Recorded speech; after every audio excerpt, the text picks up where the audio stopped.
Mesdames et messieurs, que la grâce et la paix de Jésus-Christ, notre Sauveur, soient avec vous tous.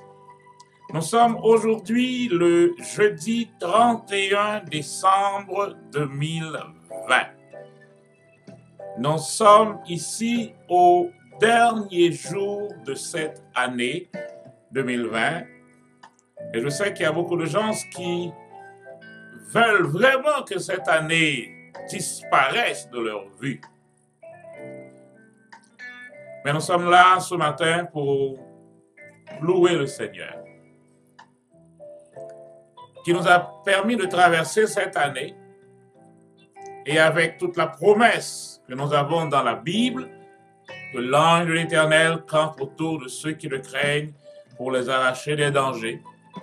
Et aujourd'hui, je sais que nous tous, nous avons un sujet qui nous permet de venir devant le trône de grâce pour offrir un bouquet, un parfum d'agréable odeur à notre Seigneur qui nous a protégés, qui a pris jalousement soin de nous au cours de cette année.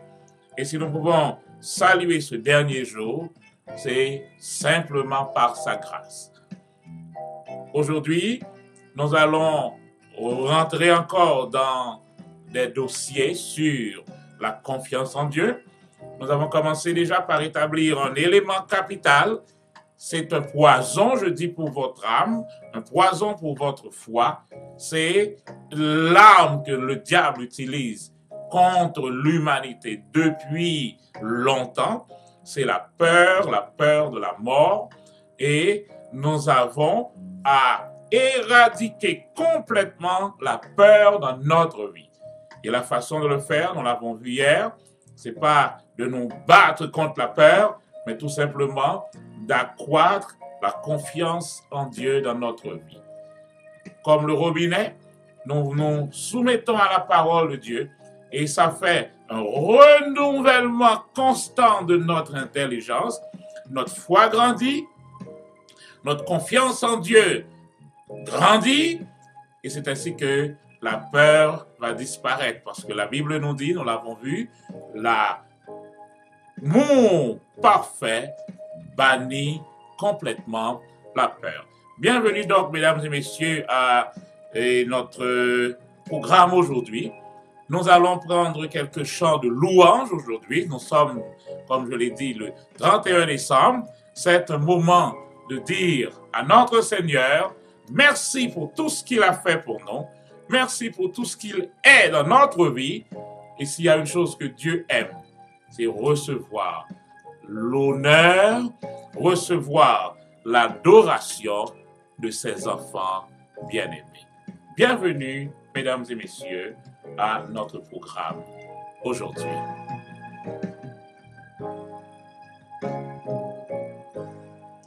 Exaltons notre divin maître. Ça va être le cantique que nous allons exécuter maintenant pour commencer notre programme.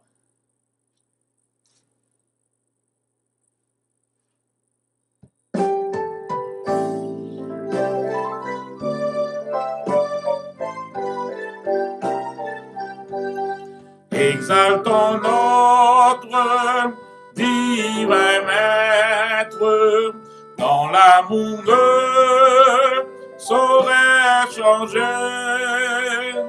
Il nous est doux de le connaître et de le prendre pour berger. Louons, louons le Rédempteur, notre Seigneur, victorieux.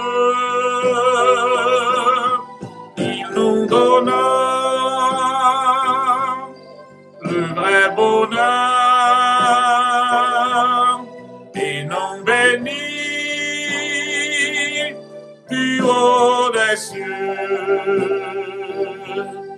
Dans le péché, dans l'ignorance,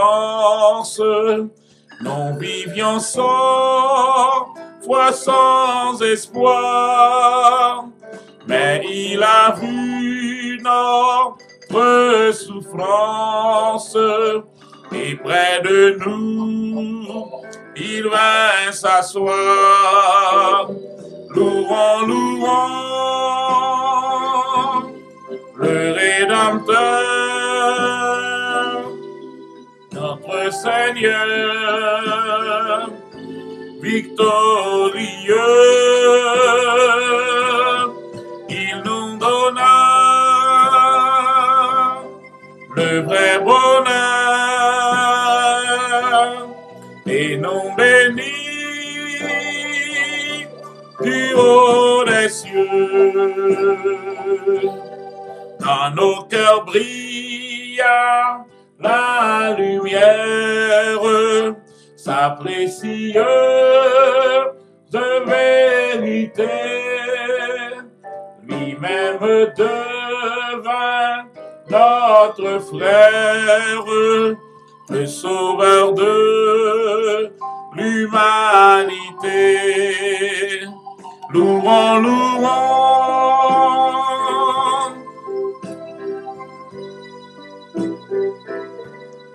notre Seigneur, victorieux.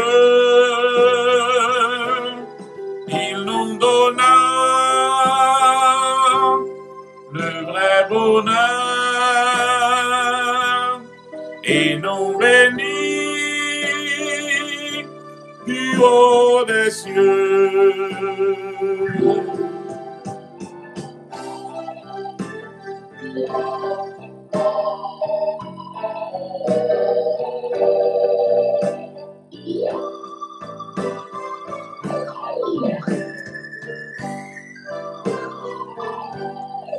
Oh, désormais, suivons sans crainte le sentier de l'ami divin.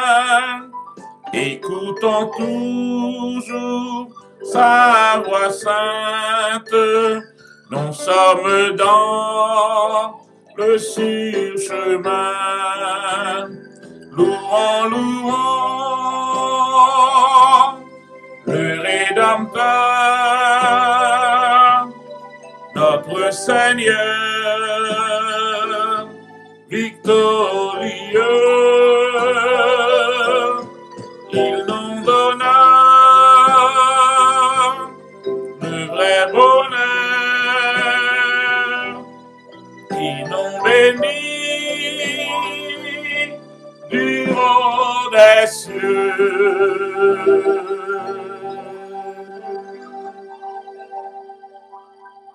La parole dit, je bénirai l'Éternel en tout temps. Sa louange sera tous les jours dans ma bouche. Nous sommes le dernier jour de cette année et je pense que certains d'entre nous ont pu mettre la louange du Seigneur chaque jour dans leur bouche pendant toute l'année. Et nous allons traverser dans une autre année. Prenez ça comme un principe de base. Tous les jours, vous devez au moins dire « Béni soit l'Éternel ». Sa louange sera toujours dans ma bouche. Quand vous mettez vos deux pieds par terre devant le lit, que votre première parole soit « Béni soit l'Éternel ». À Dieu soit la gloire, c'est notre deuxième chant. À Dieu soit la gloire par son grand amour. Dans mon âme noire s'est levé le jour.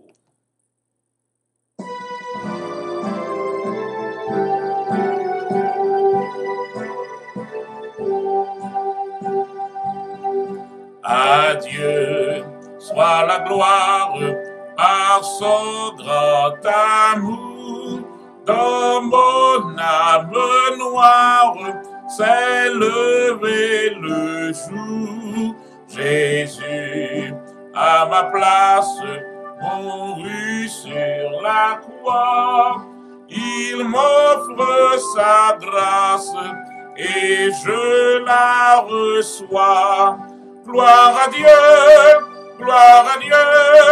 terre écoute sa voix. gloire à Dieu, gloire à Dieu, monde réjouis-toi. Ô venez au Père, Jésus est vainqueur, que toute la terre chante en son honneur. De Jésus la joie remplit notre cœur, qu'importe qu'on voie tout notre bonheur, selon sa promesse, Jésus changera deuil en allégresse quand il reviendra. Gloire à Dieu, terre écoute sa voix. Gloire à Dieu, monde réjouis-toi. Ô venez au Père, Jésus est vainqueur, que toute la terre chante en son honneur.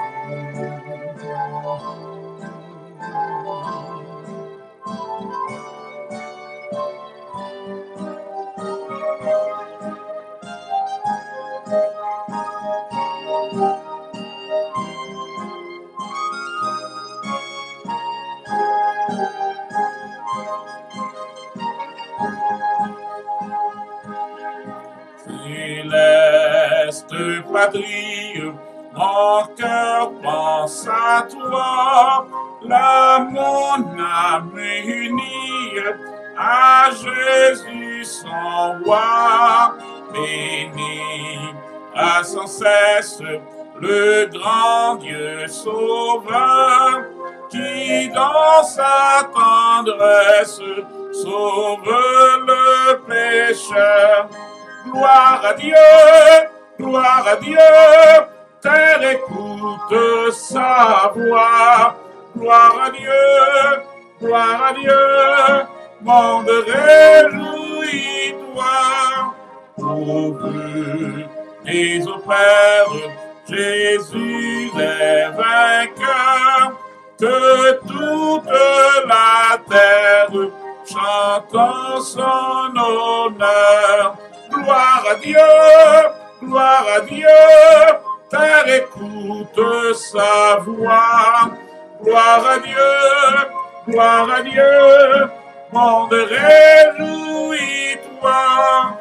Ô venez au Père, Jésus est vainqueur, que toute la terre chante en son honneur. Alléluia, alléluia. Oui, Dieu, c'est en toi que mon cœur espère. Tu es mon Dieu, je te cherche, mon âme a soif de toi.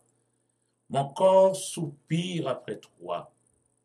Dans une terre aride, desséchée sans eau, ainsi je te contemple dans le sanctuaire pour voir ta puissance et ta gloire. Car ta bienveillance est meilleure que la vie. Mes lèvres te glorifieront. Ainsi, je bénirai toute ma vie l'Éternel. Je lèverai mes mains en ton nom. Mon âme sera rassasiée comme de graisse et moelle. L'acclamation aux lèvres, ma bouche te louera. Lorsque je me souviens de toi sur ma couche, je médite sur toi pendant les veilles de la nuit, car tu es mon secours, et je crie de joie à l'ombre de tes ailes. Mon âme est attachée à toi, ta droite me soutient, mais ceux qui cherchent à me m'ôter la vie iront dans les profondeurs de la terre. Ils seront livrés à l'épée, ils seront la proie des chacals. Et le roi se réjouira en Dieu. Il parle de nous là. Oui, c'est David qui l'a écrit. Mais cette parole parle de nous, parce que nous sommes faits une nation de rois et de sacrificateurs. Et le roi se réjouira en Dieu. Quiconque prête serment par lui s'en félicitera, car la bouche de ceux qui parlent avec fausseté sera fermée. Dans la version courante, c'est dit, la bouche des menteurs sera fermée. Oui, c'est en Dieu que mon âme espère. Le 106, vers toi monte notre hommage, Fils de Dieu, puissant Sauveur, car nous avons toutes les raisons pour bénir le nom de l'Éternel. Vers toi monte notre hommage, Fils de Dieu, puissant Sauveur.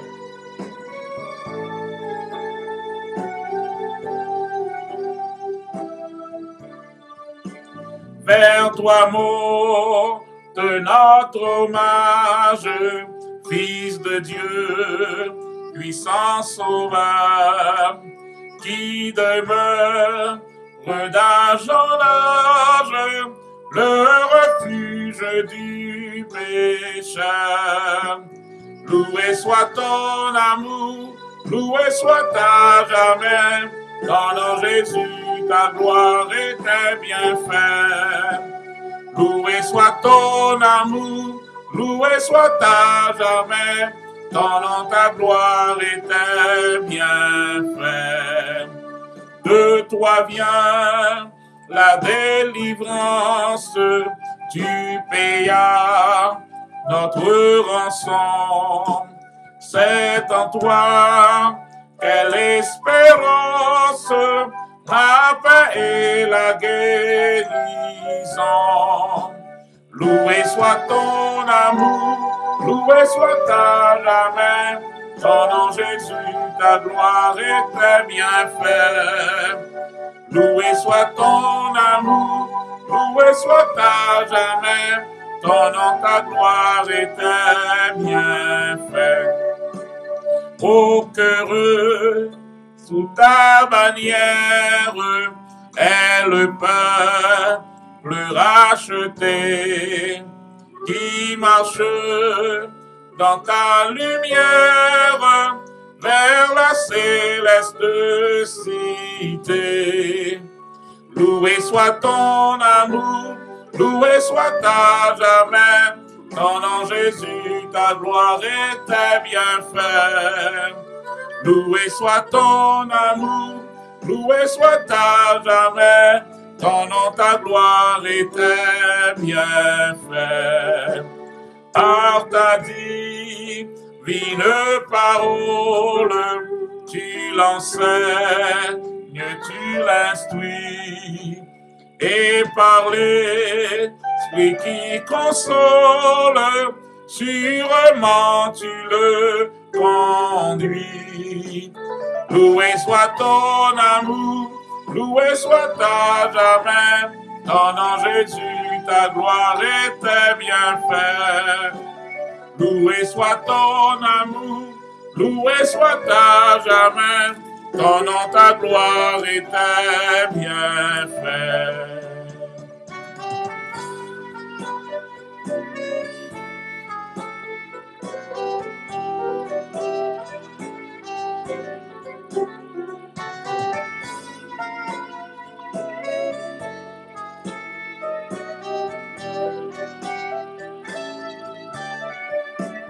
Bientôt glorieuse attente, tu combleras tous nos vœux.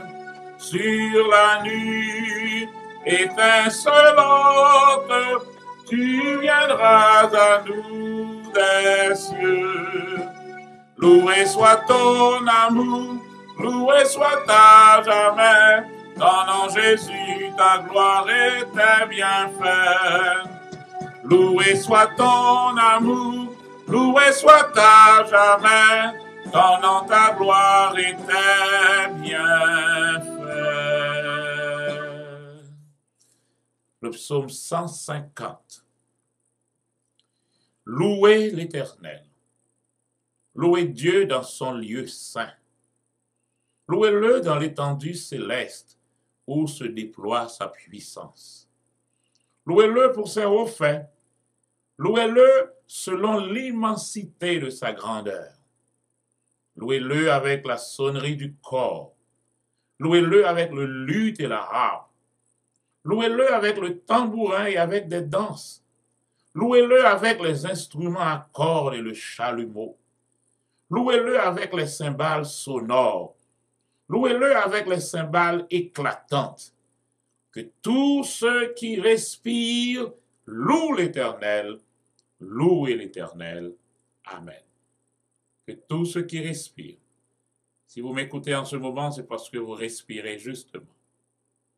Que tous ceux qui respirent louent l'Éternel. Car l'Éternel est bon. Il est bon et pour les justes et pour les méchants. Il fait lever son soleil sur les bons et sur les méchants. Donc, quelle que soit la personne, maintenant que vous soyez un juste ou un méchant, vous êtes tenu de louer l'Éternel parce que vous respirez. Que tous ceux qui respirent louent l'Éternel. Amen. Notre Père et notre Dieu, nos cœurs sont heureux ce matin de pouvoir te louer, de faire monter devant toi le fruit de nos lèvres ce matin par ces cantiques, célébrant le nom de l'Éternel notre Dieu, qui nous a permis de passer toute une année en bien. Sur la route, il y a des pierres. Sur la route, il y a des épines. Mais tu nous as donné ta parole, nous disant que même quand il y aurait toutes ces difficultés, ces épreuves, ces épines sur la route, mais l'ange de l'Éternel a reçu l'ordre de nous protéger, de nous garder de sorte que nous ne soyons pas heurtés par aucune pierre. Et nous prenons cette promesse. Et c'est parce que cette promesse s'est réalisée dans nos vies que nous pourrons en ce moment saluer le départ de cette année 2020.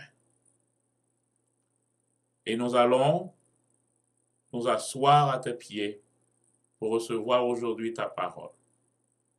Tu veux nous former pour que nous puissions marcher dans la victoire. Longtemps déjà, tu as fait ce que tu as fait pour que nous autres, tes enfants, nous puissions être victorieux.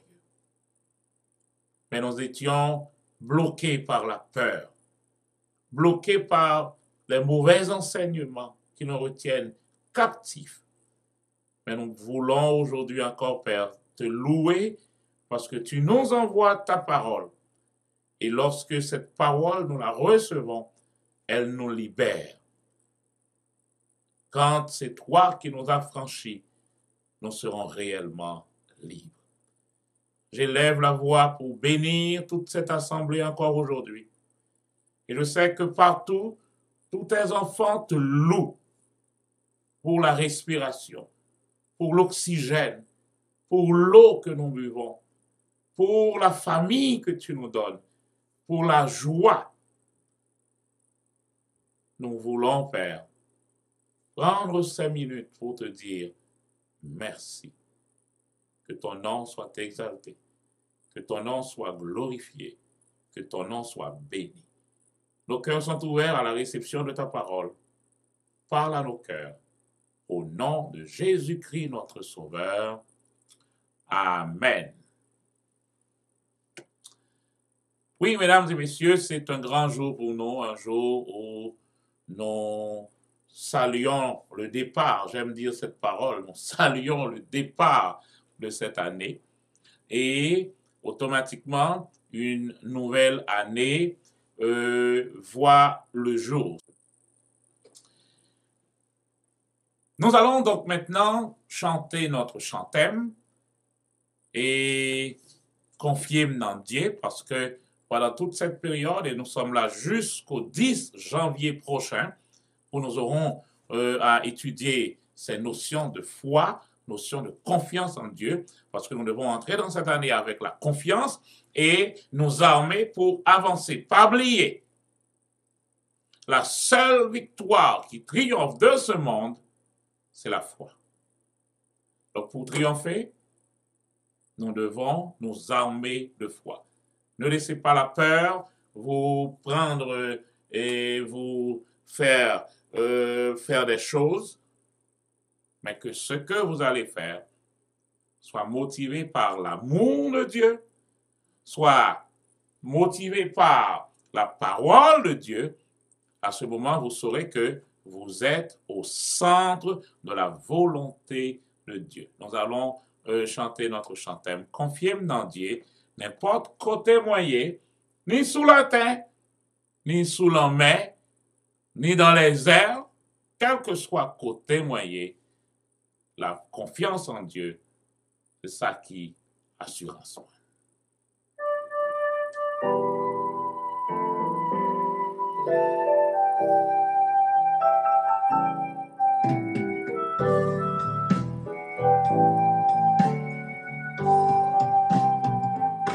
Confiez-moi en Dieu, n'importe côté moyen, ni sous la terre, ni sous la mer mauvaise, dans tout tracas, oh, dans la vie ça, papa dans le ciel là, a éveillé moi.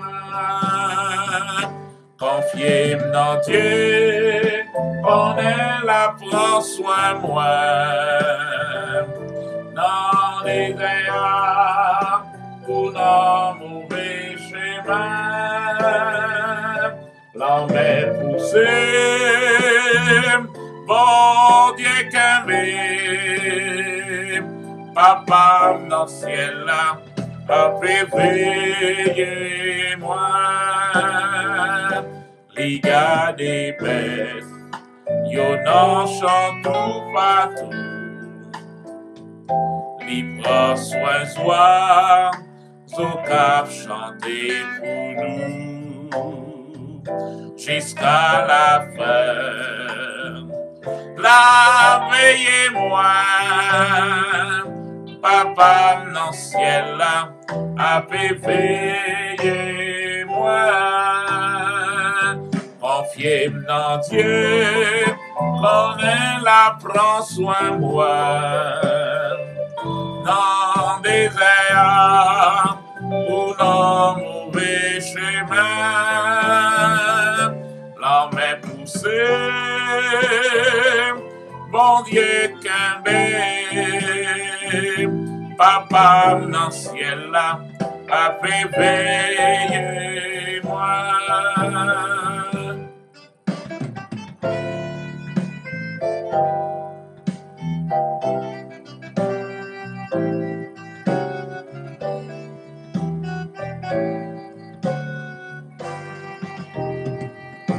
Route la captive, et nuages yo couvri moi.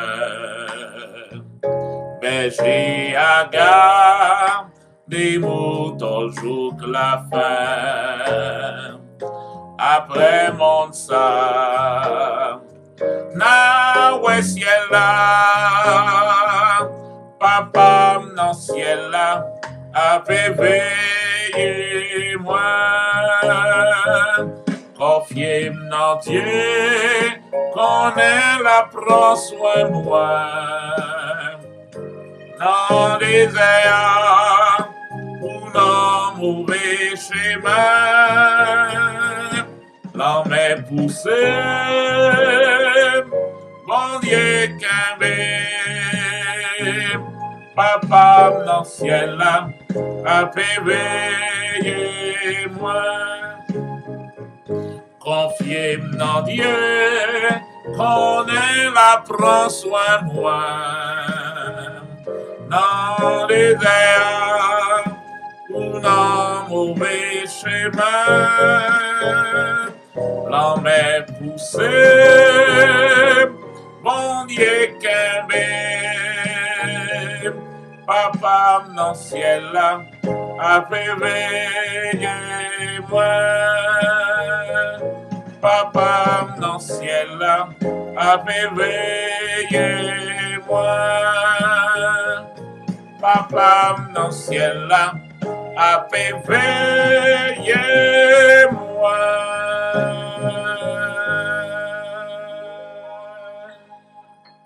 Amen. Amen.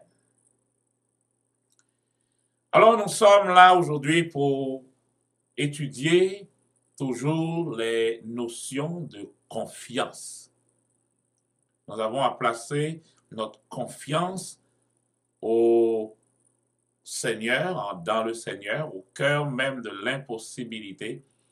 Nous plaçons notre confiance en Dieu. Aujourd'hui, nous allons vous parler de la foi. Vous devez savoir que la foi est un élément capital pour nous autres croyants. Les croyants, ce sont ceux qui croient.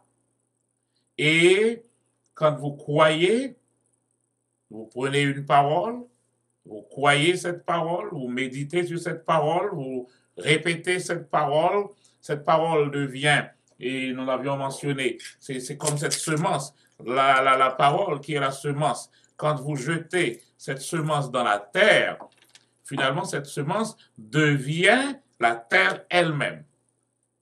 Si le grain que vous jetez dans la terre reste comme ça ne va pas produire. Mais si le grain meurt, ça pourrit. Ça devient de la poussière même, la même poussière de la terre. Et nous avons l'assurance, la parole dit, ainsi ça va pousser, ça va germer. Donc cette semence qui est la parole de Dieu, nous devons la répéter. C'est ça, confesser la parole. Nous la répétons jusqu'à ce que nous soyons convaincus que ce qui est dit nous concerne. Quand je prends un texte de la parole de Dieu, un texte dans les psaumes, une parole de David, une parole de Paul, du Seigneur Jésus.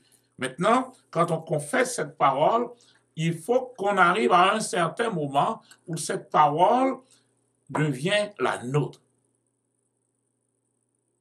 Et c'est ça qui va produire la foi. Vous vous rappelez, nous avons étudié dans le livre de Psaume comment on met une parole dans notre cœur.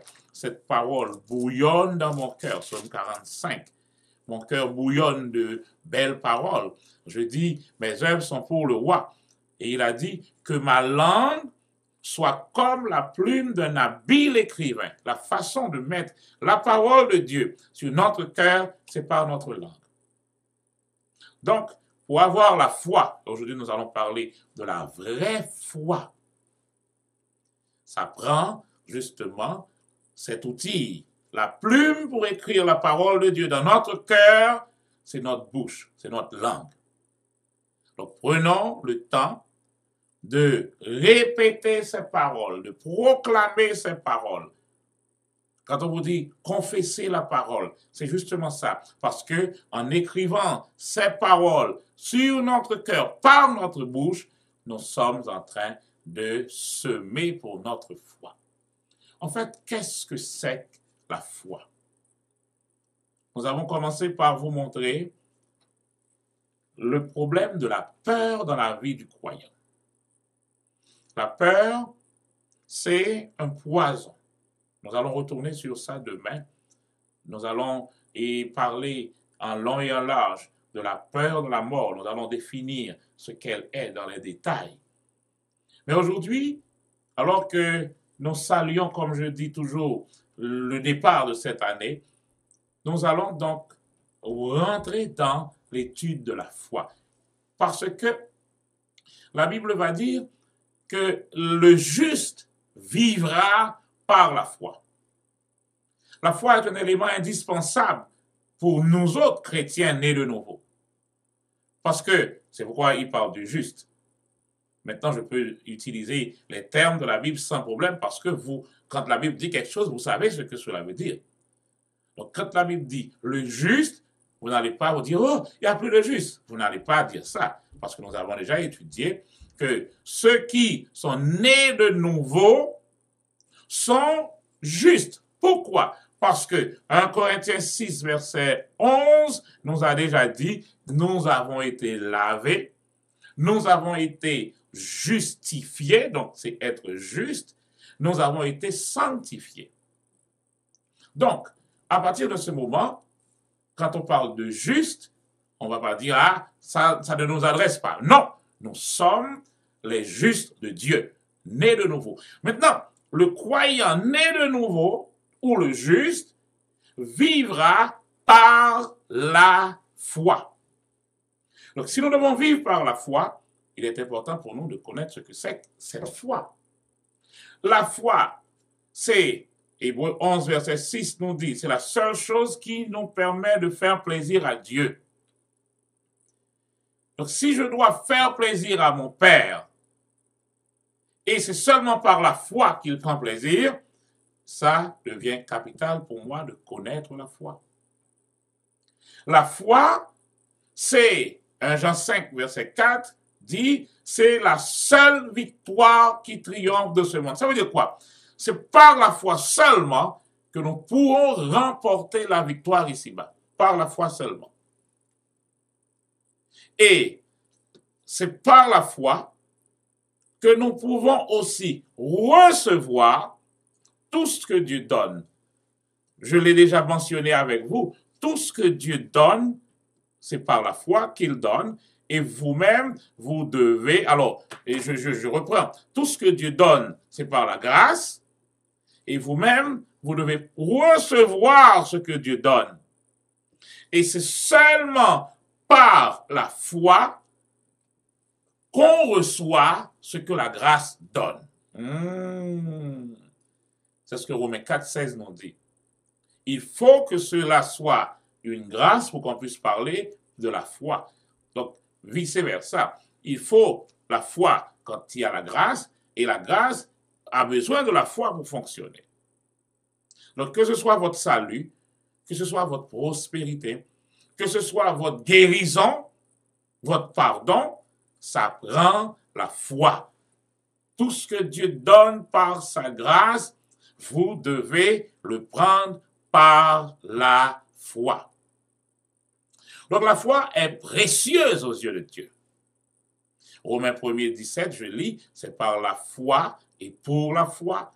Hébreux 11, 3, c'est par la foi que nous comprenons que le monde a été créé par la parole de Dieu. 2 Corinthiens 5, 7 dit, nous marchons par la foi et non par la vue. 1 Corinthiens 1er 24, nous tenons ferme par la foi. 3 fois dans la Bible, cette parole est revenue. Le juste vivra par la foi. Nous combattons le bon combat de la foi. Jude 3 nous dit de combattre pour la foi. Combattre pour notre foi. Nous recevons la promesse de l'Esprit par la foi. Et Éphésiens présente la foi comme étant le bouclier, notre bouclier. Prenez le bouclier de la foi pour éteindre les flèches, les traits enflammés de l'ennemi. Et la seule victoire qui triomphe de ce monde, c'est notre foi. Donc, la foi est quelque chose de précieux. La foi est précieuse pour nous. Regardez ce texte dans 1 Pierre, chapitre 5, verset 7. Je vais lire ce verset avec vous. 1 Pierre, chapitre 5, verset 7 et 8 va nous dire quelque chose. Ce verset, vous devez le souligner dans votre Bible. Je sais que c'est puissant. 1 Pierre 1er, verset 7 et 8. Je lis. Afin que votre foi, éprouvée, bien plus précieuse que l'or périssable, cependant éprouvée par le feu, se trouve être un sujet de louange, de gloire et d'honneur lors de la révélation de Jésus-Christ. Oh! La foi, votre foi. Nous avons cette parole. Votre foi est plus précieuse que l'or épuré par le feu. Parce que regardez, cette foi-là sera un sujet de louange pour qui? Pour toi. Un sujet de gloire et d'honneur lorsque Jésus reviendra. Parce que n'oubliez pas, vous fonctionnez par la foi et aussi en fonction de ce que vous aurez fait dans cette vie, dans votre corps, par la foi. Ça indique justement combien vous l'utilisez, combien c'est précieux.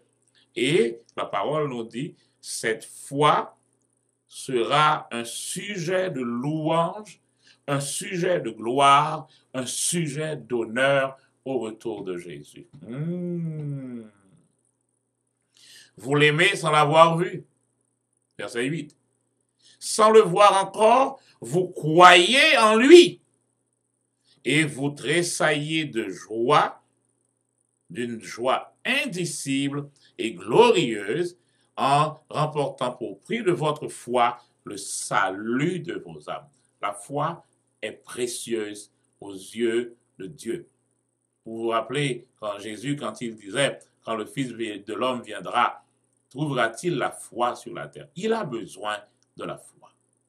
Alors, frères et sœurs bien-aimés, au début de cette nouvelle année, un élément capital et précieux à mettre de notre côté, c'est notre foi. Il y a un seul Dieu qui justifiera en vertu de la foi les circoncis et au moyen de la foi les incirconcis. Donc la foi est partout. La foi, c'est pourquoi justement Satan va cibler cette foi. Et il y a une chose que vous devez savoir, Satan ne peut pas bloquer la foi. Satan ne peut pas bloquer la parole de Dieu. Satan ne peut pas bloquer Dieu. Nous avons dit que Dieu est toujours en avance du diable. Le diable ne peut pas bloquer Dieu. Donc nous autres, nous devons marcher côte à côte avec Dieu. Et là, nous aurons toujours le diable derrière avec ses acolytes. Mais nous serons toujours en la présence de Dieu. Nous serons toujours en avance. Mais le diable ne peut pas bloquer la foi. C'est pourquoi, qu'est-ce qu'il va faire? Il va essayer de faire des contrefaits, des contreparties de la foi. Il va nous donner ce qu'on appelle une fausse foi. Des contrefaçons de la foi. C'est ce qu'il va essayer de produire. Il va essayer de faire des contrefaçons de la foi juste pour empêcher à la vraie foi de fonctionner. C'est pourquoi nous devons être vigilants. Nous devons être vigilants. Les gens se prient et ça ne marche pas. Il y a toutes sortes de réunions de prière et ça ne marche pas. On leur dit de confesser la parole. En fait, ils confessent la parole vraiment. Mais ça ne marche pas. On leur dit, il faut donner dans leur prospérité. Il faut donner. Ils donnent. Ça ne marche pas. Et finalement, ils sont frustrés. Ils sont frustrés et ils abandonnent cette affaire de la foi. Qu'est-ce qui se passe? Parce que justement, ils entrent dans des choses, ils font les choses sans la foi. Et pour entrer dans votre territoire, dans votre prospérité, dans votre destinée, ça prend la foi et la vraie foi. Donc, un élément important que je vous demande de souligner pour moi là maintenant, regardez ceci. Nous ne vivons pas de l'extérieur vers l'intérieur. C'est plus maintenant. Autrefois, c'était de l'extérieur vers l'intérieur.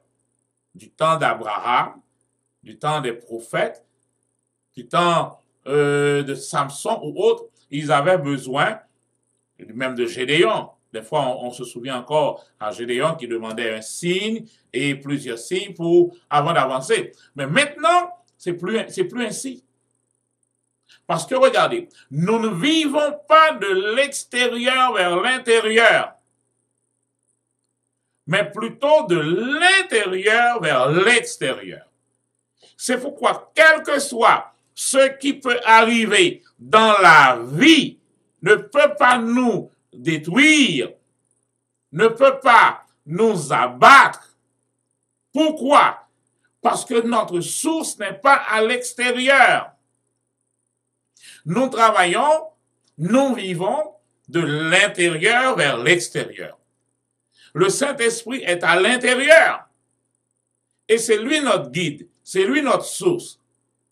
Il est là pour nous donner des instructions de l'intérieur, du fond de notre cœur, et ceci va influencer l'extérieur. C'est pourquoi il est toujours important de connaître d'abord ce que la parole dit. L'Évangile a la puissance pour le salut de quiconque croit. Donc, l'Évangile est destiné à faire quoi? À changer l'intérieur d'une personne. Quand nous recevons cette parole, parce que c'est pourquoi la parole doit être reçue à l'intérieur. La parole doit être reçue à l'intérieur. Ma langue est la plume d'un habile écrivain. Et ma langue, je parle cette parole à haute voix. C'est pourquoi j'utilise ma langue, pour que mes oreilles puissent entendre cette parole. Et quand j'entends cette parole va descendre dans mon cœur et elle est destinée à changer l'intérieur. Et une fois l'intérieur changé, ça va influencer l'extérieur. Voilà le grand secret. Voilà la clé. Il faut que cette parole entre à l'intérieur. Et une fois arrivé à l'intérieur, ça va changer l'extérieur. C'est pourquoi, voilà mon premier conseil pour vous pour l'année 2021. Quand tout n'est pas coordonné à l'intérieur, taisez-vous. Satan a besoin de vos paroles. Il y a des familles qui sont détruites justement parce que vous devriez tout simplement vous taire. Parce que Satan va vous envoyer des choses dans le terrain de vos pensées, dans le terrain de vos émotions, dans le terrain des choses que vous voyez, les 5 sens. Vous vous envoyez des informations. Et ces informations, vous devez les filtrer à l'intérieur et que tout soit coordonné à l'intérieur. Est-ce que cette information que je reçois de mes oreilles sont conformes avec la Bible? Est-ce que cette information que je reçois avec mes yeux sont conformes avec la Bible? Les informations que mon nez me donne, est-ce que ces informations sont conformes avec la Bible? Ce que je ressens, les 5 sens, mes émotions, mes sentiments, est-ce que ça marche avec la Bible? Si ça ne marche pas avec la Bible me dit voilà ce qu'il faut faire. Il faut prendre toutes ces émotions, tous ces sentiments, toutes ces pensées et vous devez les maintenir captifs, esclaves à l'obéissance de Christ. Cela veut dire quoi? La parole de Dieu doit avoir la priorité sur toutes ses idées, sur toutes ses pensées, sur tous ses sentiments. Et Philippiens 4, verset 8 me donne un filtre. Regardons ce filtre. Philippiens, chapitre 4, verset 8, dis-je.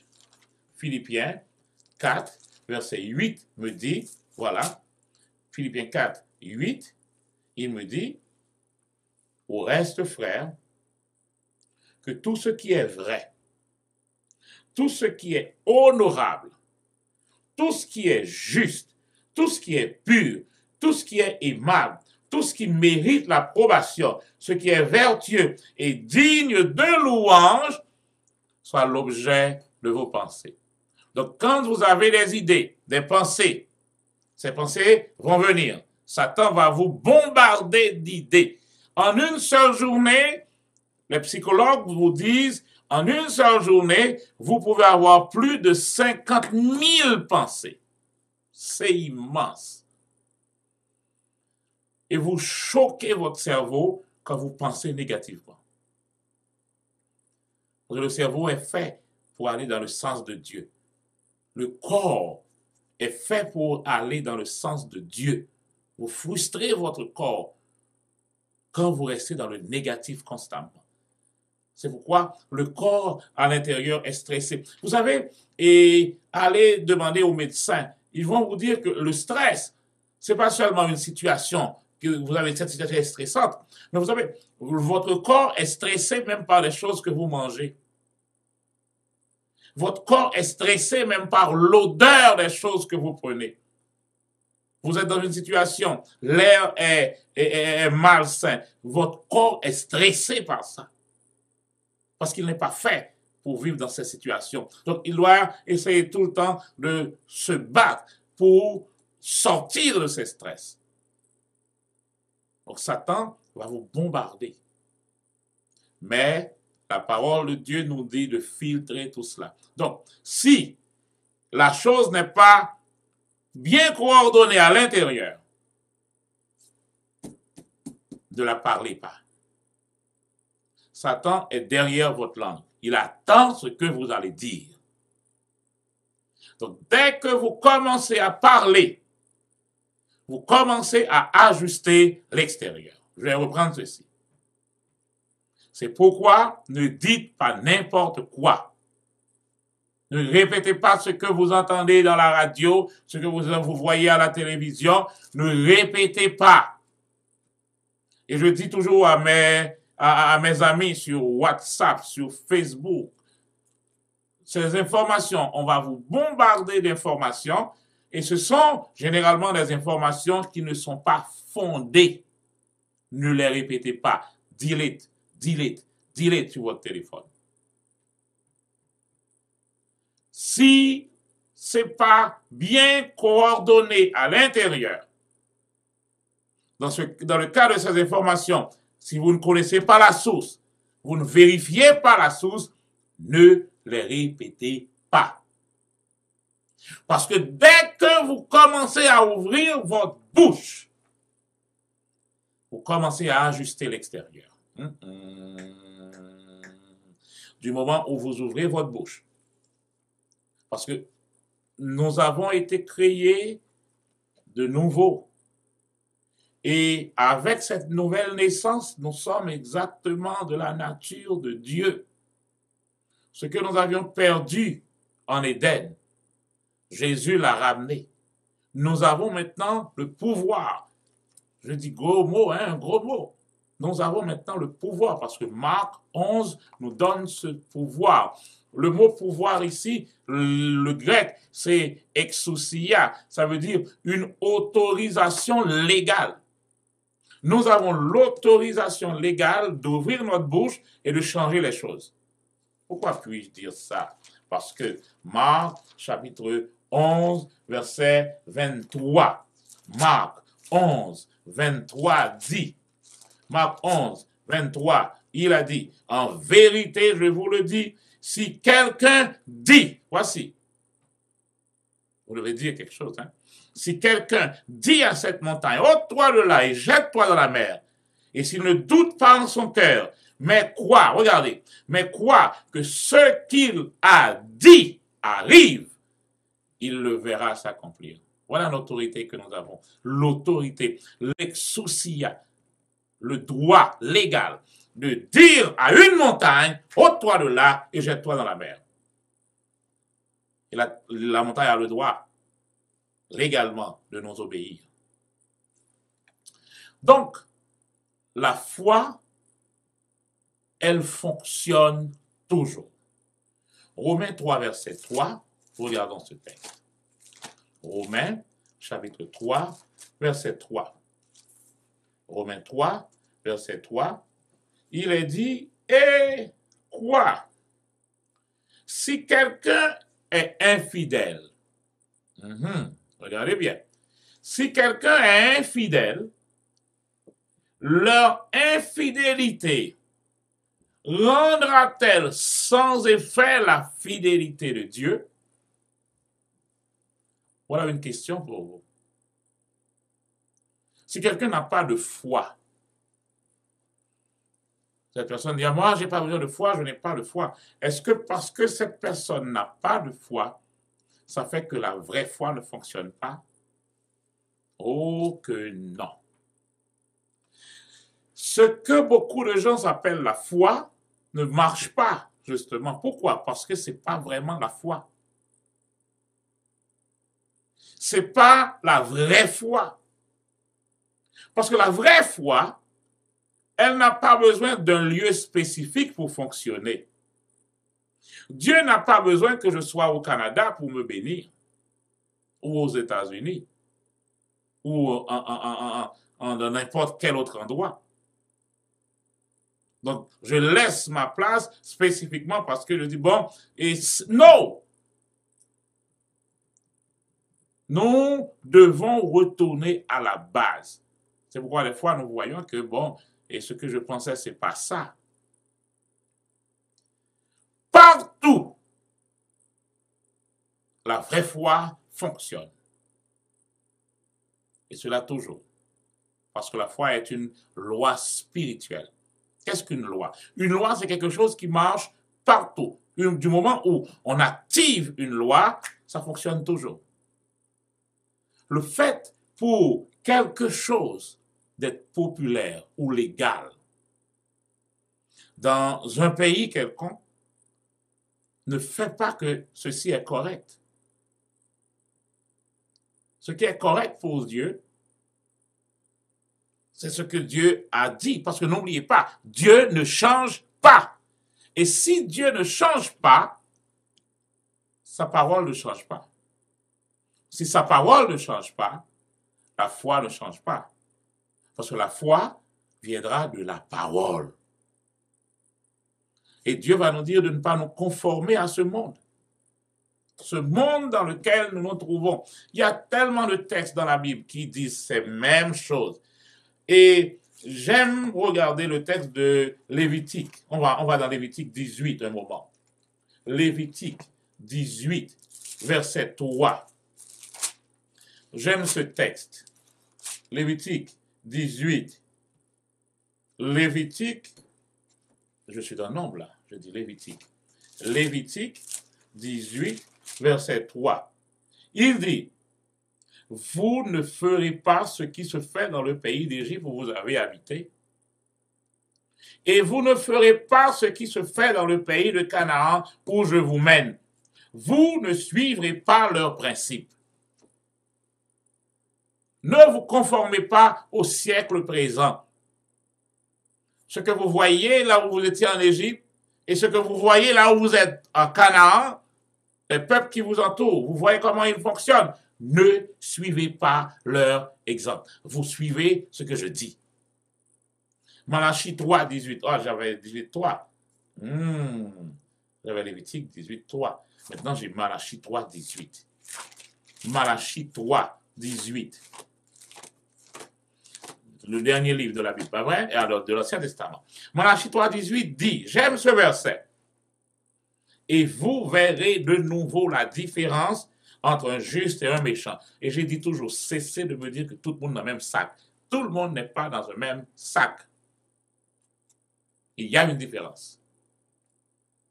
Ne soyez pas dans un même sac avec tout le monde. Il faut qu'on voit la différence entre un juste et un méchant.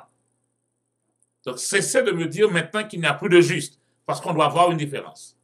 C'est parce qu'il y en a qu'on doit avoir cette différence. Entre celui qui sert Dieu, c'est le juste, et celui qui ne le sert pas, c'est le méchant. Ne vous conformez pas au siècle présent. Ne vous mettez pas dans le moule de ce siècle, mais soyez de préférence transformés. Donc, pour ces résultats, on doit avoir la foi. On doit avoir la foi. La foi demande une semence. La semence doit être plantée. Quand on plante cette semence, on est sûr qu'on va avoir une moisson. Mais il faut que la semence soit plantée. La foi, c'est demander avec persuasion. Qu'est-ce que ça veut dire? Vous êtes persuadé. Le doute, la peur n'est pas admissible parmi les chrétiens. Des fois, même dans des prières, j'entends, même dans vos prières, c'est comme si, et dans vos prières, vous dites à Dieu, bon, vous savez qu'il y a le doute, vous savez que des fois nous doutons, alors, et nous sommes venus quand même avec notre doute. Oui! Non, Dieu dit, c'est inadmissible. Ne demandez pas à Dieu de faire ce qu'il vous a demandé déjà de faire ou de ne pas faire. Dieu vous dit, écoutez, vous devez savoir que quand Dieu vous a libéré, délivré, il a fait de vous une nouvelle créature et à partir de ce moment que vous êtes une nouvelle créature, il sait ce que vous pouvez faire. Ne dites pas n'importe quoi à Dieu. Dieu sait ce que vous pouvez faire. Donc, si Dieu vous dit de faire quelque chose, vous n'avez aucune excuse devant lui. Ne venez pas dire à Dieu, vous savez que je suis humain. Il le sait avant vous. Il le sait avant vous. Il sait de quoi vous êtes formé. Et il vous dit, faites ceci. C'est parce qu'il sait que vous pouvez le faire. Donc, la foi, c'est venir devant Dieu avec la persuasion. C'est-à-dire, vous croyez dans cette chose, vous croyez que cette chose est vraie, alors vous restez dans ça. Vous restez dans ça. Vous restez dans ça. Je n'ai pas d'espace pour le doute. Je n'ai pas d'espace pour la peur de cela. Je sais que celui qui a dit la parole ne change pas. Je sais que celui qui a dit cette parole, c'est lui aussi qui est le plus grand dans la vallée. Vous vous rappelez le psaume 23? Quand je marche dans la vallée de l'ombre de la mort, je ne crains aucun mal. Pourquoi d'après vous?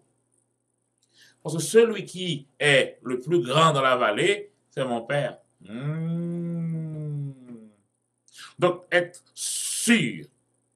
Quand nous parlons de cette foi, nous parlons de quelque chose qui est sûr.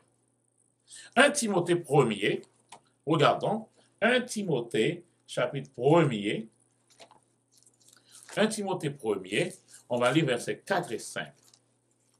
1 Timothée, chapitre 1er, versets 4 et 5. Ça dit, 1 Timothée 1er, je lis, versets 4 et 5.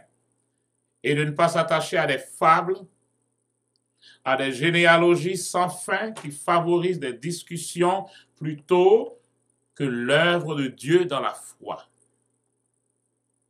Le but de cette recommandation, c'est l'amour qui vient d'un cœur pur, d'une bonne conscience et d'une foi sans hypocrisie. Voilà un mot à retenir. Une foi sans hypocrisie. On ne doit pas s'attacher à des fables. Vous allez avoir des fables. Avec la télévision maintenant, et aussi maintenant avec les réseaux sociaux, on fait circuler tellement de choses. Mais attention, la parole était déjà là avant toute cette technologie. Et la parole reste ferme. Et elle vous a déjà dit, attention à ne pas vous attacher à ces fables, à ces généalogies sans fin, des gens qui disent n'importe quoi, des discussions sans fondement, qui parlent contre la foi, contre l'œuvre de la foi, contre Dieu. Mais vous devez rester dans l'amour qui vient d'un cœur pur. Qu'est-ce qu'un cœur pur? Un cœur pur, c'est un cœur sans mélange. Le mot pur veut dire déjà sans mélange. Quand on dit le pur jus de raisin, c'est le raisin sans mélange. Donc ça vient d'un cœur pur et d'une foi, d'une conscience et d'une foi sans hypocrisie. Voilà un mot. Une foi sans hypocrisie. C'est quoi l'hypocrisie? L'hypocrite, le mot hypocritos dans le grec, je dis toujours, ce n'est pas le même sens que ça a dans notre créole.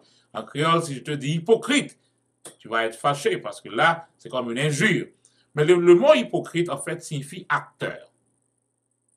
Donc, dans tous les films que vous voyez, les acteurs, on les appelle des hypocritos, des hypocrites. C'est-à-dire quoi? Ils jouent un rôle. Ce n'est pas la vraie personne, mais ils jouent le rôle. Celui qui joue, par exemple, le rôle de Blake Carrington peut ne pas être riche. Il peut ne pas, d'ailleurs, il fait donc juste le job pour avoir un petit chèque. Mais il joue le rôle d'un extra super riche. C'est ça que le texte appelle, le grec appelle hypocrite. Je vous ai déjà dit que les mots qu'on a dans la Bible, ce sont des mots qui existaient déjà. Donc ces mots ont un sens précis. Donc une foi sans hypocrisie, c'est une foi réelle, une foi sincère, une foi sans prétention. Donc ce n'est pas une foi qui fait les choses pour faire voir. C'est hypocrite. Je ne vais pas prier pour montrer aux gens comment je prie. Je ne vais pas faire des choses pour montrer aux gens comment je les fais, mais deep down, profondément, ce n'est pas moi. Ça, c'est l'hypocrisie.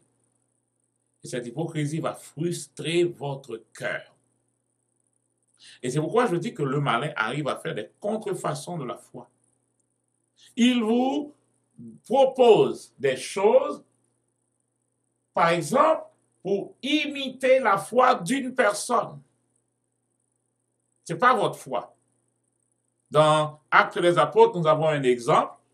Dans Actes des Apôtres, nous avons l'exemple des gens qui ont vu Paul faire des miracles et eux-mêmes, ils viennent pour dire au nom de Jésus que Paul prêche, je chasse ce démon. Et cette parole nous dit, les démons ont dit, oh oh, nous connaissons Paul. Et nous connaissons le Jésus que Paul prêche. Vous avez entendu? Je retourne dans le texte. Acte 19. Regardons un peu. Acte 19. Acte 19. On va voir versets 13 à 16. La parole. Quelques exorcistes juifs ambulants entreprirent d'invoquer sur ceux qui avaient des esprits mauvais le nom de Jésus en disant, je vous adjure par Jésus, celui que Paul prêche. C'est pas mon Jésus, hein? Par Jésus, celui que Paul prêche. Ceux qui agissaient ainsi étaient 7 fils d'un certain Séva, un des principaux sacrificateurs juifs. L'esprit mauvais leur répondit, ah bon, je connais Jésus. Vous entendez ce que je dis là? Les mauvais esprits vous disent, ils connaissent Jésus. Et la question est à vous, connaissez-vous Jésus? Il connaît Jésus. Et je sais qui est Paul. Les mots sont différents, hein? Matière à recherche. Je connais Jésus. Un ange peut vous dire qu'il connaît Jésus. Parce que l'ange était en la présence de Jésus. Il est devenu un démon. Donc, quand il dit qu'il connaît Jésus, il sait de quoi il parle. Je connais Jésus. J'étais là-haut aussi. Et je sais qui est Paul. Mais vous, qui êtes-vous? L'imitation de la foi est l'une des méthodes que le diable utilise pour écraser ou vous faire écarter de la vraie foi. Vous essayez de faire ce que vous ne savez pas. Vous allez parler du Jésus de Paul, du Jésus de Pierre, mais avez-vous vous-même une relation avec ce Jésus?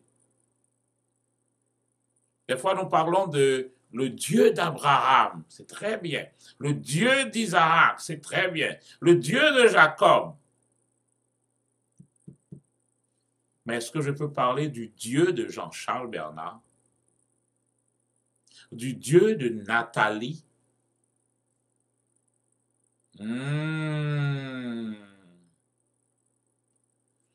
Quand Dieu avait besoin d'Abraham, il a trouvé un Abraham. Et Abraham a fait son job pour son temps.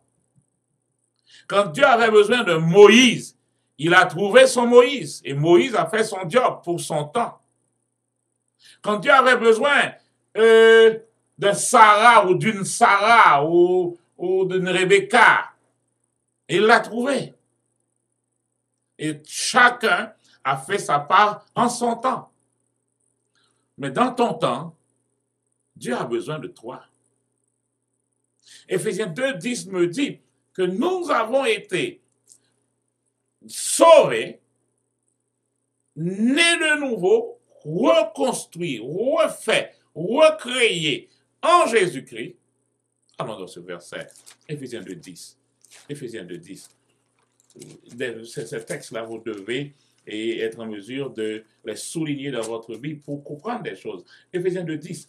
Nous sommes son ouvrage. Nous avons été créés en Christ Jésus pour des œuvres bonnes que Dieu a préparées d'avance afin que nous les pratiquions. Dieu a besoin de toi pour ton temps. Maintenant, tu fais toujours allusion au Dieu d'Abraham. Il avait besoin d'Abraham, mais Abraham a fait son job. Maintenant, nous parlons d'Abraham comme le père de la foi. Mais Dieu a besoin de toi, maintenant même, dans ce siècle-ci, dans ce monde, dans la ville où tu es là maintenant. Dieu a besoin de toi. Donc, essayez de vous reposer. Et c'est important aussi de savoir que vous ne pouvez pas rester constamment sur la foi d'une autre personne. Imiter la foi de quelqu'un n'est pas la foi. Dieu dit à Moïse, je suis avec toi. Et Dieu fait des miracles avec Moïse. Mais maintenant, il dit à Josué, je serai avec toi comme j'ai été avec Moïse. Maintenant, regardez pour voir. Il n'y a pas un miracle que Moïse a fait, que Josué a fait. Josué a fait ses propres miracles. Mais la base, le principe reste le même. Tout ça, c'est parce que Dieu est avec lui, tout comme il était avec Moïse. Mais ce n'est pas imiter la foi de Moïse, c'est développer ta propre foi, Josué. Je te dis, reste dans cette parole. Il l'a donné, Josué 1:8, que ce livre de la loi ne s'éloigne pas de ta bouche. Reste dans ce livre, médite-le jour et nuit pour découvrir les clés, pour les appliquer. Et c'est ainsi que tu réussiras. Tu auras du succès dans tes entreprises. Donc la foi, c'est une affaire de cœur, une affaire d'intimité, une affaire de connaissance. Donc quand on développe cela, on sait qui est Dieu. N'oubliez pas, les mauvais esprits connaissent Dieu. Donc vous devez vous-même connaître Dieu. D'ailleurs, j'ai dit que vous marchez avec Dieu. Vous devez le connaître pour marcher avec lui. Et le secret, c'est dans la parole. Venez régulièrement dans la parole, dans la parole, dans la parole. On va dans Jean chapitre 4 un moment. Jean chapitre 4, nous avons là encore une autre expérience intéressante. Jean 4, ici nous avons l'expérience de cette femme samaritaine qui a rencontré Jésus et Jésus lui a adressé la parole et cette femme a dit, je connais, voici, j'ai trouvé celui qui me dit tout ce que j'ai fait, n'est-ce pas le Messie? Et elle est retournée dans la ville pour aller dire à tous, j'ai rencontré le Messie. Verset 39. Plusieurs Samaritains de cette ville crurent en Jésus. Regardez bien. Plusieurs Samaritains de cette ville crurent en Jésus à cause de la parole de la femme qui rendait ce témoignage. Il m'a dit tout ce que j'ai fait. Il m'a dit tout ce que j'ai fait. Aussi, quand les Samaritains vinrent à lui, ils le prièrent de rester auprès d'eux et il resta là 2 jours.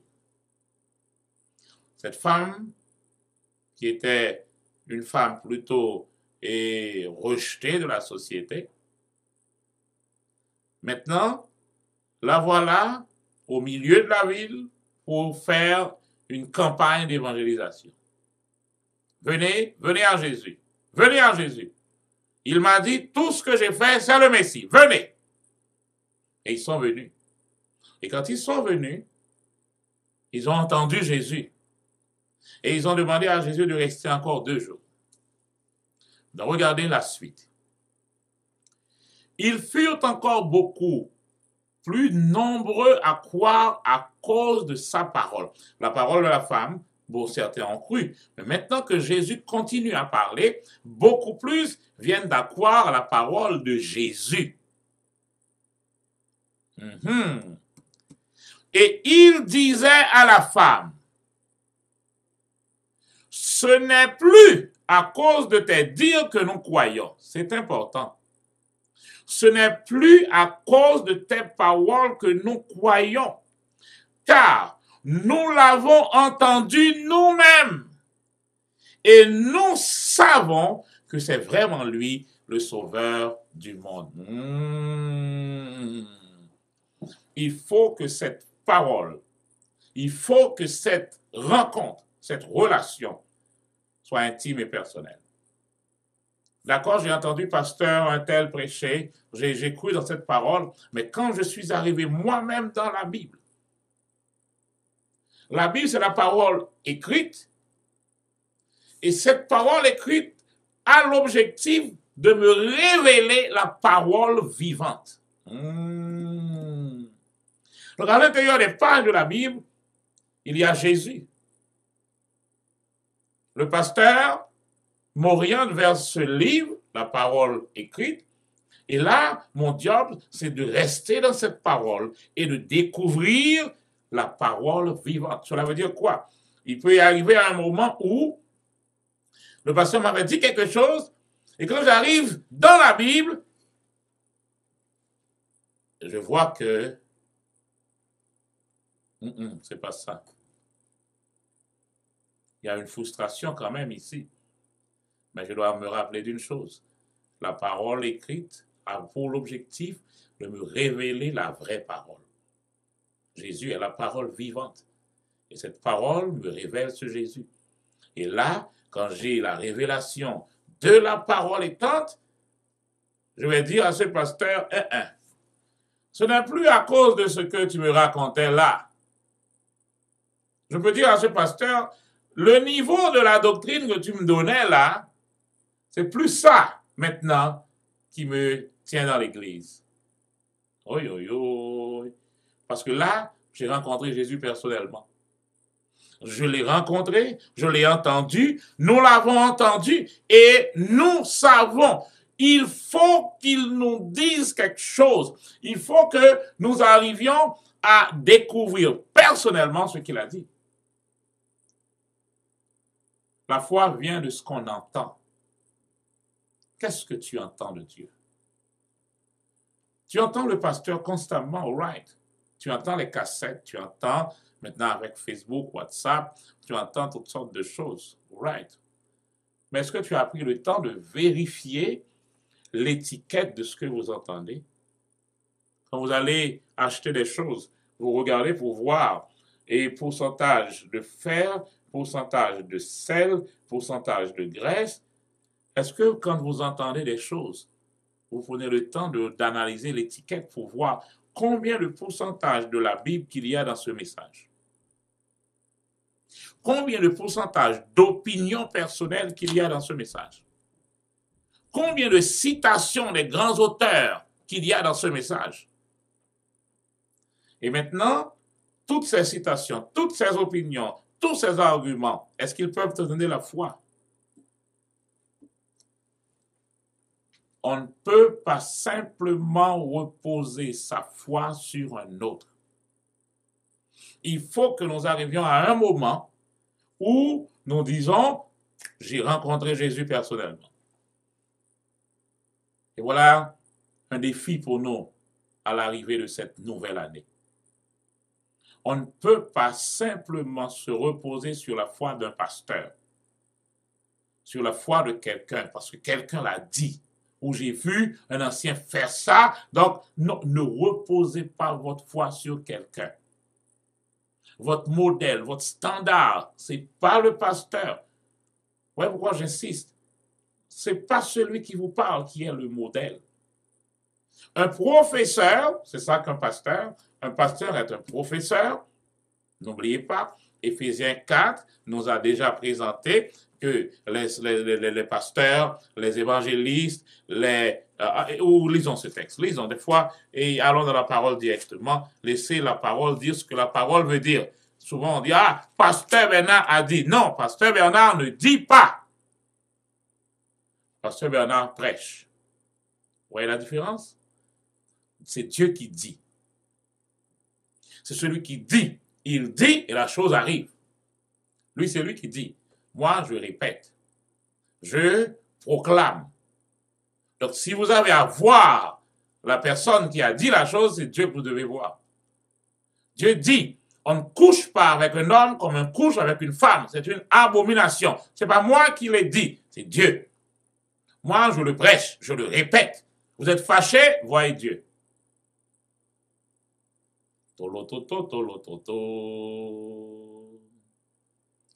Éphésiens 4, verset 11. C'est lui qui a donné les uns comme apôtres, les autres comme prophètes, les autres comme évangélistes, les autres comme pasteurs et docteurs. Il y a 5 branches de ce ministère d'enseignement. Pourquoi? Verset 12. Pour le perfectionnement des saints. Cela en vue de l'œuvre du ministère et de l'édification du corps du Christ. Donc le travail du pasteur, et quelle que soit la position du pasteur dans le système, ça reste un enseignant, un professeur. Et il va enseigner à partir de quoi? De toute écriture.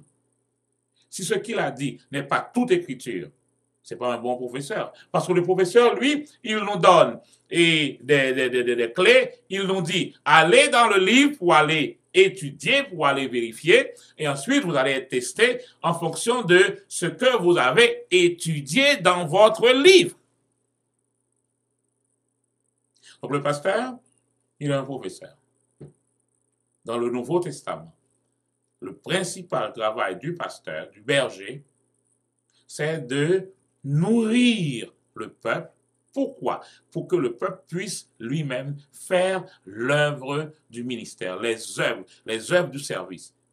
Je n'ai pas besoin, quel que soit le petit problème que j'ai, je n'ai pas besoin d'appeler le pasteur, d'appeler l'ancien, d'appeler le diacre. Je dois être en mesure, en tant qu'enfant de Dieu, né de nouveau, en tant que ministre de Dieu, en tant que sacrificateur de Dieu, je dois être en mesure de dire, bon là, je fais l'œuvre du ministère. Et que là, voilà, c'est quelque chose qui est tellement simple, c'est tellement simple, mais ça fait tellement un tollé aujourd'hui pour cette question de Sainte Seine. Est-ce que je peux prendre ma Sainte Seine tout seul? Voilà que maintenant les églises ne se réunissent pas. Voilà, ça fait déjà plus d'une année qu'on ne donne pas la Sainte Seine dans l'église, alors qu'est-ce que je fais? Mais le pasteur devait m'apprendre qu'en tant que né de nouveau, je peux me présenter devant le trône de Dieu sans peur, sans aucun sentiment d'infériorité. Si je peux me présenter devant Dieu personnellement, qu'en est-il de me présenter devant le pain et devant le vin? D'ailleurs, il m'a dit, celui qui mange ma chair demeure en moi, celui qui boit mon sang demeure en moi. Et il me dit, toutes les fois que vous en mangez, toutes les fois que vous en prenez. Mais bien sûr, je connais l'affaire, je connais la cuisine des choses. Avec le temps, tout ce qui était dans la Bible a eu le soin à partir de l'Église traditionnelle, je ne cite pas un nom pour ne pas avoir de gens frustrés, donc avec l'Église traditionnelle, avec Constantin, on a fermé la parole de Dieu et on a eu toutes sortes de mauvaises doctrines. Maintenant, c'est seulement le prêtre qui doit toucher à l'hostie. Et jusqu'à présent, il y a des parties dans ces cultes que c'est seulement le prêtre qui peut le faire. Par exemple, la lecture des 4 évangiles. À l'église, on peut faire, parce que mon père était, comment on appelle ça, et comment on appelle ça déjà, j'oublie le mot, oui là, et paix savane, ça le créole, c'est paix savane. Justement, donc il pouvait faire tout sauf donner l'hostie. C'est seulement le prêtre qui peut le faire. Et on peut lire aussi de la Genèse à l'Apocalypse, excepté les 4 évangiles, jusqu'à présent. Pourquoi? Parce que les 4 évangiles, c'est la parole de Jésus. Et c'est seulement le prêtre qui peut dire, voici, ça c'est la parole du Seigneur. Et de ça, nous pouvons répéter, etc. Mais lui seul peut dire ça, donc il peut lire. Ce sont des choses qu'on a ajoutées à l'Église. Maintenant, avec la réforme, on a éliminé bien les choses, mais il y a d'autres petites choses qui paraissent, ça paraît plus beau. Il faut un pasteur pour donner l'hostie. Alors maintenant, on n'a pas l'hostie, mais on a la Sainte Seine. Mais il faut quand même un pasteur. Il faut un diacre consacré, un ancien consacré pour le donner. Mais j'ai remarqué une chose. Le diacre, ou l'ancien, ou le pasteur consacré, ne prend pas le pain pour vous donner. Il vous présente le cabaret et il dit c'est à vous de le prendre personnellement. Attention. Vous ne pouvez pas le prendre pour moi? Prenez ça pour moi et mettez ça dans ma bouche, non? Non. C'est à vous de le prendre. Donc, quel est votre job ici? Votre job, c'est d'apporter le cabaret. Donc, si vous n'apportez pas ce cabaret, moi, je ne peux pas le prendre. Si ce même cabaret, je le laisse sur la table, je ne peux pas venir aussi prendre ce même morceau de pain tout seul sur la table si ce n'est pas dans ta main. Il y a tellement de choses qui entrent. Et ces choses vont faire la loi au point que maintenant, il y a des gens qui peuvent passer toute l'année sans communier alors que la communion, c'est une affaire intime. Venez avec votre pain, établissez votre pain, votre vin devant le Seigneur. Votre Bible est avec vous, vous communiez avec lui, et vous communiez, vous mangez le pain, vous buvez. Et je dis toujours, même aux gens qui sont malades, dans ce sang, vous avez votre guérison. Dans ce pain, le pain qui est le corps de Jésus. Ah, voilà le problème. Ne dites pas ce que la Bible n'a pas dit. La Bible dit, vous prenez ce pain, c'est ce que la Bible dit, c'est le pain. Vous prenez le pain, il prit du pain, c'est ce que la Bible dit. Et il rendit grâce, il le rompit, et il donna, et il dit, ceci est mon corps. C'est tout ce qu'il me faut. C'est ce qu'il dit. Et je prends ce pain, donc je ne le prends pas avec les yeux de la chair. Avec les yeux de la chair, c'est du pain. Mais il y a plus que ça. Et il a dit, quand il dit quelque chose, c'est ce qu'il dit. Il dit, ceci est mon corps. Ceci est le sang de la nouvelle alliance. Donc la foi n'imite pas les autres. Vous devez arriver à un moment où vous devez reposer votre foi vous-même sur la parole de Dieu. Vous ne pouvez pas vous reposer constamment sur votre père, sur votre mère, sur votre grand-mère. Bien sûr, mamie a prié pour moi. Bien sûr, il y a des prières que grand-mère a fait qui sont encore en vigueur pour ma vie. Mais il faut arriver à un moment où je dis maintenant, c'est plus mamie, c'est plus papy. Là, je dois prier personnellement, développer une relation personnelle avec mon Dieu. Je dois arriver à un moment où je suis seul avec Dieu. On se souvient de Jacob. Jacob pouvait facilement et constamment se cacher derrière sa mère, se cacher. Maintenant, il arrive un moment où le texte me dit, et Jacob demeura seul. Et cette fois-ci, Dieu va lui poser la même question qu'il l'avait posée 20 ans déjà. Qui es-tu? 20 ans déjà, Dieu avait posé cette question à Jacob. Qui es-tu? Jacob dit, je suis Ésaü. Et le père dit, il y a quelque chose qui ne marche pas. Approche. Mais tout était arrangé parce que la mère était là. On avait bien et agencé les choses. Qui es-tu? Je suis Ésaü. Approche-toi. Il l'a touché, mais le père a dit, la peau, c'est la peau d'Ésaü. Mais la voix est la voix de Jacob. Donc, il y a un problème. Et là, la question vient immédiatement. Et après cette question, et Jacob va bénir. Remarquez, je peux dire Dieu, parce que justement, Dieu va passer par la bénédiction prononcée par le Père. Attention. Mais Jacob dit, pas Jacob, alors Isaac, le Père, es-tu vraiment mon fils aîné Ésaü? Il a précisé. Là, c'est toi qui prends ta responsabilité, là. Et la Bible était claire pour dire, et Jacob dit, remarquez, et Jacob dit, je suis Ésaü. Et il a reçu la bénédiction avec tout ce que cela comporte, et voilà, maintenant il est parti. 20 ans plus tard, il faut qu'on trouve un moment où on est seul avec Dieu. 20 ans plus tard, seul avec Dieu. Il y a Ésaü de l'autre côté avec plus de 500 hommes pour venir attaquer et détruire tout ce qu'il avait. Et lui, il avait déjà 12 enfants et 4 femmes et tous les biens qu'il avait. Maintenant, il demeura seul. Et Dieu va lui poser la même question. Quel est ton nom? Comment t'appelles-tu?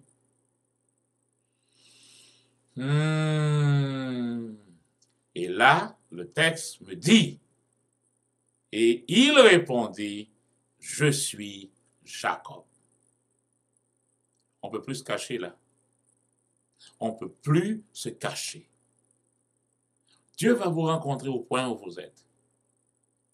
Donc c'est pourquoi vous devez développer personnellement votre foi avec votre Dieu. N'oubliez pas, nous recevons en fonction de notre foi, pas en fonction de la puissance de Dieu, ni en fonction de la volonté de Dieu. La volonté de Dieu, nous l'avons déjà. Dieu veut que tout le monde soit sauvé. Dieu veut que nous soyons saints. Ce que je veux, c'est votre sanctification. Dieu veut que tout le monde connaisse l'évangile pour entrer, pour avoir le salut. C'est ce qu'il veut. Mais ça prend votre propre foi pour que ce que Dieu a et désire puisse se passer. C'est selon ta foi. Jésus veut te guérir, mais la guérison vient selon ta foi.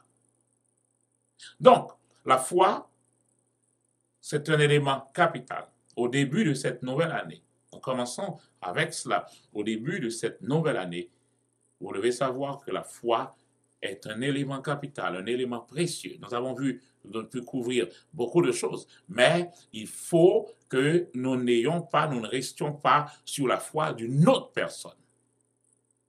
Deuxièmement, il y a ce qu'on appelle la foi présomptueuse. C'est quoi la présomption? La présomption, c'est justement faire quelque chose qui ressemble à la foi, mais qui n'est pas la foi. Il y a des choses qui sonnent comme la foi, mais en réalité, c'est la désobéissance, c'est la rébellion. Prenons un exemple. On n'a pas le temps de lire tout ce texte. Si vous allez dans Nombre 14, Deutéronome 1er, 41, vous allez voir que le peuple d'Israël, c'était l'exemple parfait d'un peuple qui vivait dans la rébellion. Le peuple, Dieu dit, allez, on va prendre la montagne, on va attaquer. Le peuple dit, non, je n'y vais pas. Et Dieu dit, bon, ok. Maintenant, retournez dans le désert. Vous n'allez pas attaquer encore. Vous allez rester là. Et le peuple dit, ah non, non, non, non, non, non, non, ok. On va maintenant. Prenons nos armes. Et Moïse dit, n'y allez pas. Parce que Dieu a dit maintenant. La foi, écoutez, la foi, c'est faire ce que Dieu dit. Quand il dit de le faire, comme il dit de le faire et de vous arrêter quand il vous dit d'arrêter.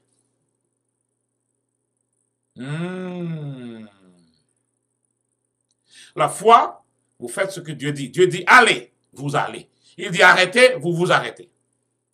Mais Dieu dit allez, le peuple dit non, je n'y vais pas. Mais Dieu dit maintenant ok, restez là. Vous allez passer 40 ans dans ce désert. Et c'est à ce moment qu'il dit ok, nous y allons, nous pouvons le prendre. Prenons les armes. Et Moïse dit n'y allez pas. N'y allez pas parce que Dieu dit maintenant n'y allez pas. Et il dit non, nous allons. Ils sont allés et ils sont tous détruits. Il y a des paroles qui se présentent devant vous comme étant des paroles de foi, mais pourtant derrière ça, c'est la rébellion. Oh oui, nous pouvons le prendre, parce que nous savons que Dieu est avec nous. Nous savons un grand Dieu. Il a déjà dit, n'allez pas. Donc, toutes les belles phrases doctrinales, les phrases et religieuses que vous allez me donner, ça ne marche pas parce que Dieu a déjà dit, je ne veux plus que vous y alliez. Ce n'est pas seulement ce que vous entendez sonner bien que vous allez prendre comme la foi, mais allez en profondeur. Qu'est-ce que Dieu a dit sur ça? L'esprit de la puissance de l'air agit dans les fils de la rébellion. Peu importe ce que Dieu dit, la rébellion fait le contraire. Dieu dit va, il dit non. Dieu dit non, il dit oui. Vous ne pouvez pas transgresser délibérément la parole de Dieu et continuer à prier Dieu pour changer la situation pour vous. Non, votre confession n'élimine pas votre obéissance. J'insiste au début de cette nouvelle année, à la fin de cette année. On va rentrer dans cette nouvelle année dans la confiance. Mais quand vous confessez les choses, ça n'enlève pas votre obéissance. La question n'est pas pourquoi Dieu ne nous a pas aidés, mais plutôt pourquoi vous n'avez pas écouté ce qu'il a dit. Il vous a dit quelque chose. Il vous a dit quelque chose. Restez dans ce que Dieu vous a dit de faire. Donc c'est important, c'est capital de ne pas avoir une foi présomptueuse, une foi qui prétend être ce que Dieu a dit, mais en fait c'est la rébellion. Ne vous empressez pas de croire quelqu'un qui vous dit « c'est Dieu qui m'a dit de le faire ». Des fois, ça peut être juste le contraire. C'est dangereux. Donc, et c'est important de savoir que si vous priez et vous n'avez pas de résultat, vous dites des choses sans succès constamment, vous allez frustrer votre foi. Et ce n'est pas la faute de Dieu. Là, vous agissez par présomption et non par la foi. La présomption, c'est être orgueilleux, être arrogant. C'est se gonfler, se hausser. Mais en fait, il n'y a pas une base, il n'y a pas la parole comme la semence à la base, ça ne pousse pas. Donc, c'est faire des choses que vous n'avez pas le droit de faire. Vous n'avez pas de directive, pas de permission pour ça. C'est une supposition. Vous pensez que c'est vrai. Vous pensez que c'est ce qu'il faut faire, mais ce n'est pas ça. Vous devez faire ce que la parole dit. Si vous m'appelez Seigneur, Seigneur, vous devez faire pas ce que vous voulez, mais ce que je dis. Ne croyez pas tout ce que vous entendez.